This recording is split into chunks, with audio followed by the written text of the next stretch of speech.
Hi, we are team number 3, conformed by Jessica, Daniela, and Fernanda, and this is our video for the EEG project. Well, first the hypothesis. Alpha and theta power in the frequency range between 5 and 15 Hz will be associated with cognitive performances in the occipital lobe. And the objective.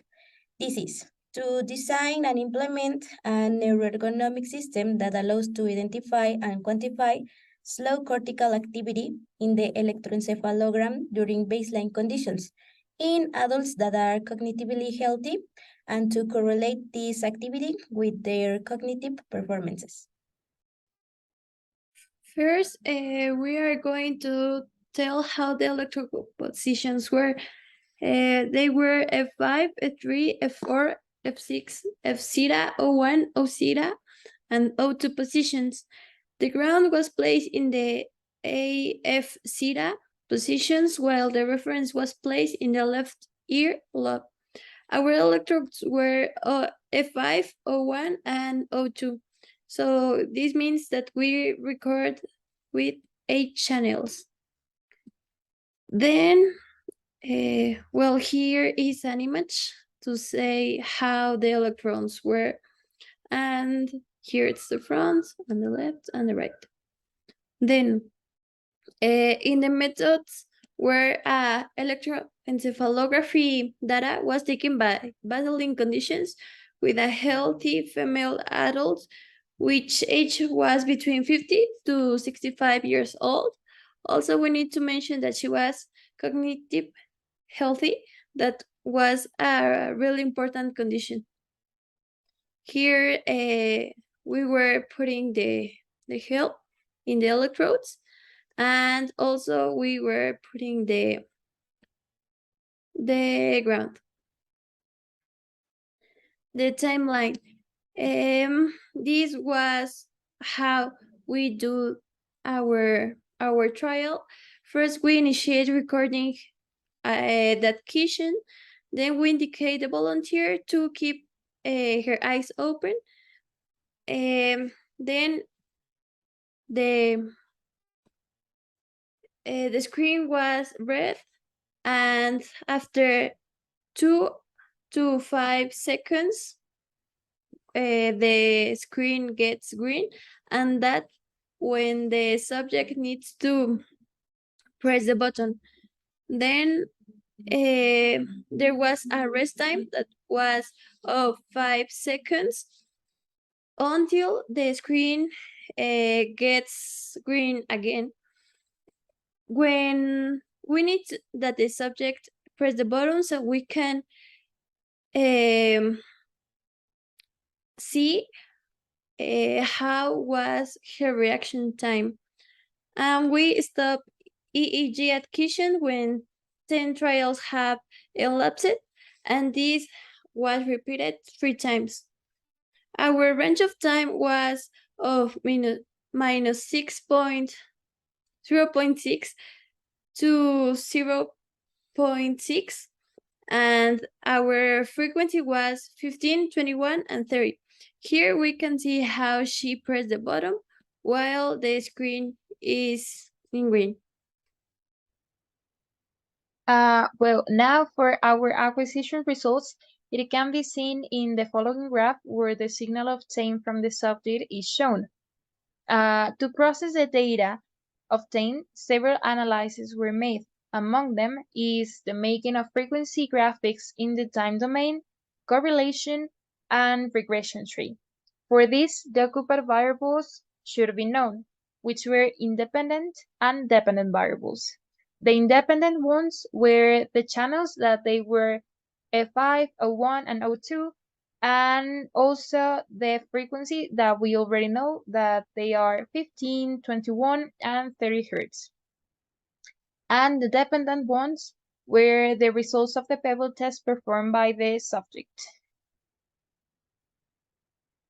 And now here are the graphics of frequency in the time domain, and by the colors that they are visualized, such as green and yellow, it can be determined that their powder potential is higher between approximately 5 and 13 hertz.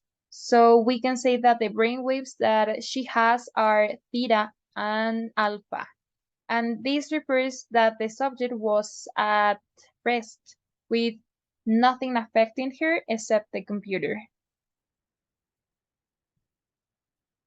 Okay, then we can see the correlation between independent variables and the reaction time obtained from the pebble test. And we can say that the best results was of memory automaticity, because it has in its probability variables that these ones, a number less than 0.05. So we can see that they are 0.01. And this means that it has a 95% accuracy prediction. And its correlation variable, that is this one,